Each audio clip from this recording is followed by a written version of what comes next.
Hello everyone, I hope you all are doing great. So as you can see, I will take the same question for shortcut method that we took in the actual mean method estimation, and the question is that x is increasing by 2 units and y is increasing by 3 units. So this time in shortcut method, we are not actually going to calculate the mean first of all. आपको यहाँ पर mean calculate नहीं करना है. This is not actual mean method right now. We are talking about shortcut. बेटा shortcut method को ना assumed mean method भी कहा जाता है. Now why is it called assumed mean method? Because we are gonna assume mean by ourselves. X वाला column note down करो, Y वाला कॉलम नोट डाउन करो और मीन को कैलकुलेट नहीं करना, खुद से एज्यूम करना है. चाहो तो सेंटर में से कर लो, चाहो तो कोई आसान नंबर कर लो. कैलकुलेशन को सिंपल करने के लिए बेटर रहता है.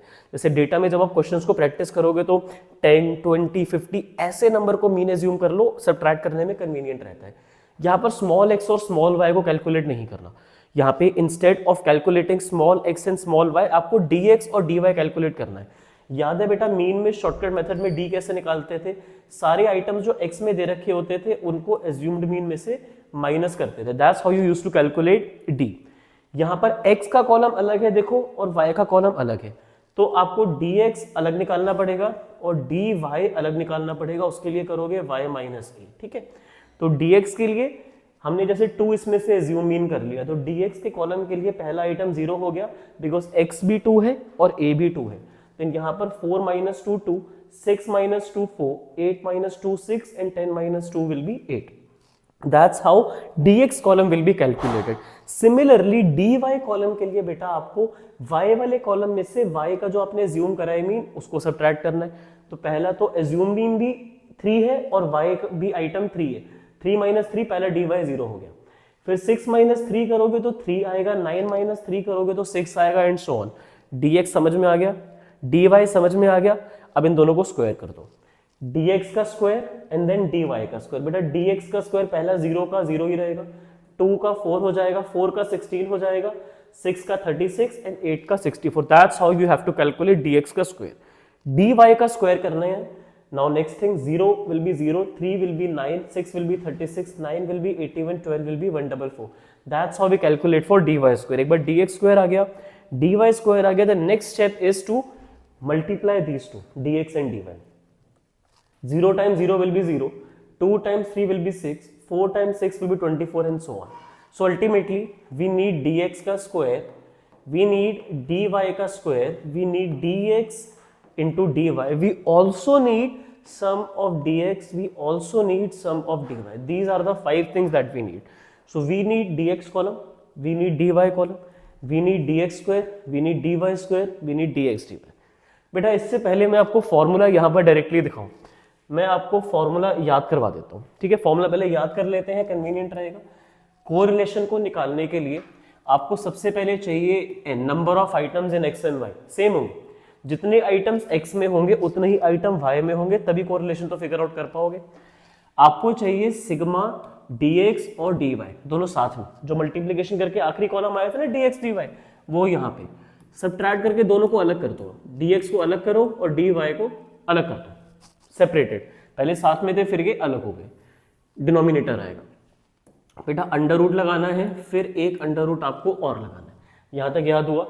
सबसे पहले n सिग्मा dx dy साथ में, फिर बेटा उनको सब्ट्रैक्ट जब करोगे तो उनको अलग कर दोगे एंड यहाँ पर भी n और यहाँ पर भी n. बेटा यहाँ पर आएगा सिग्मा dx का स्क्वायर और यहाँ पर आएगा सिग्मा dy का स्क्वायर. ठीक है, फिर यहाँ से बेटा माइनस होगा सिग्मा dx का होल स्क्वायर और यहाँ से माइनस होगा सिग्मा dy का whole square. That's how you have to solve it. And there are few schools जिनमें ना इसको थोड़ा सा मेथड को वो चेंज कर देते हैं. I tell you what they are gonna do.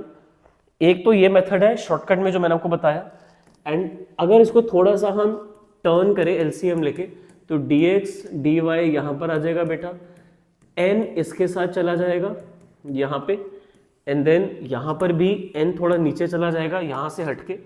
यहाँ पर आपका सिग्मा dx का स्क्वायर रहने वाला है माइनस dx का whole square divide by n times आपका dy का स्क्वायर यहाँ पर जाएगा माइनस dy का whole square divide by n. Both the formula are correct. this is formula number 1 and this is formula number 2. Both the formula are for shortcut method. I prefer to teach this one in my class, but there are few schools जो आपको ये वाला method भी करवाएंगे, तो आपको दोनों में से जो फॉर्मूला लिखवाया है आप उससे कर लो, दोनों ही शॉर्टकट मेथड के पार्ट है, ठीक है. I will prefer that one, so we are gonna use this shortcut method right here, that's right here. So number of items in x and y both are total 5, ठीक है. 1 2 3 4 5 number of items are there. dx dy के बेटा multiplication का सम आया था 180, तो यहां पर आ जाएगा 180.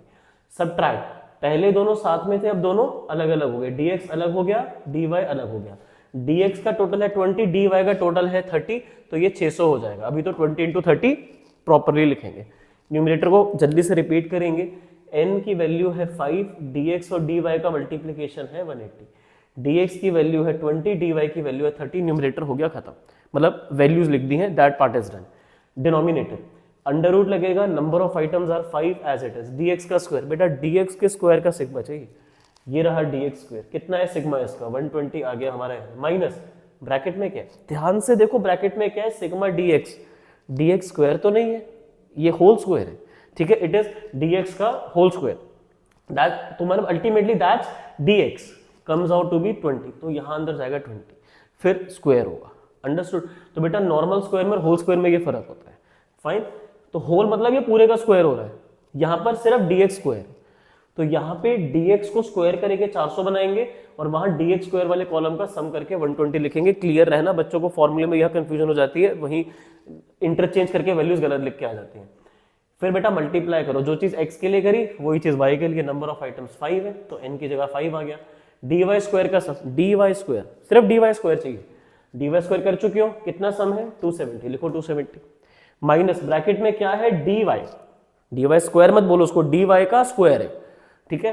तो dy इज 30, इसका स्क्वायर 900 होगा, 900 होगा, बट अभी के लिए 30 का स्क्वायर करके लिखो. तो फर्क समझो बेटा, dx के स्क्वायर का मतलब होता है dx का स्क्वायर, बट अगर मैं आपको बोलता हूं dx का होल स्क्वायर करना है, जैसे कि यहां पर करा हुआ है, तो इसमें और इसमें फर्क है. dx के स्क्वायर के कॉलम का मतलब है इस कॉलम का पूरा स्क्वायर, बट यहां पर बेटा मतलब है dx वाला कॉलम जो भी नंबर आएगा उसको स्क्वायर कर देंगे. That's how we solve for it. And then numerator is 900 minus 600, तो बेटा ये 300 हो गया. डिनोमिनेटर में बेटा यहाँ पे 200 आ रहा है आफ्टर सॉल्विंग फॉर इट, और यहाँ पे आ रहा है 450 after solving for it. Now 450 times 200 will make it 90,000. बेटा can't we write 90,000 under root as 300 times 300, तो what will it get, only 300. तो 300 divide by 300, perfect positive correlation. Formula एक दो बार लिख लो. आई विल सजेस्ट कि फॉर्मूला 3 बार लिख लो, और एक बार पहले कंफर्म कर लो कि आपके स्कूल टीचर ने ये वाला फॉर्मूला कर लिखवाया है या फिर ये वाला फॉर्मूला लिखवाया है. शॉर्टकट ही, ठीक है. वहां पर हमने n को ऊपर लिखा, यहां पर हमने n का LCM नहीं लिया. वहां पर LCM लेके n ऊपर चला गया, यहां पर n नीचे इसके साथ ही. सो बोथ द फॉर्मूले, इस वो ऊपर वाला जो फॉर्मूला है वो इस वाले से ड्राइव होके आता है, ठीक है. So that is more convenient for me, because ये डिवीजन का काम खत्म हो जाता है. अब यहाँ पर ऑलरेडी डिवीजन हो रही है, फिर पहले यहाँ पर भी डिवाइड करें, फिर यहाँ मल्टीपल टाइम से बेटर है एक बार न्यूमरेटर डिनोमिनेटर डिवाइड हो. तो I prefer that one. But if your school teacher has made sure कि वो ये वाला मेथड से करवाएं, मेथड वही है, फॉर्मूला अलग है, तो आप लोग इस वाले से इस क्वेश्चन को सॉल्व करोगे. You will get the same answer as +1 in shortcut method. So practice more questions from shortcut method. In case you have any doubts or difficulties, feel free to reach me on Insta handle or in this comment section. I will help you out with that. In next lecture, we are going to talk about direct method. All right. Thank you for listening me so patiently. Have a nice day.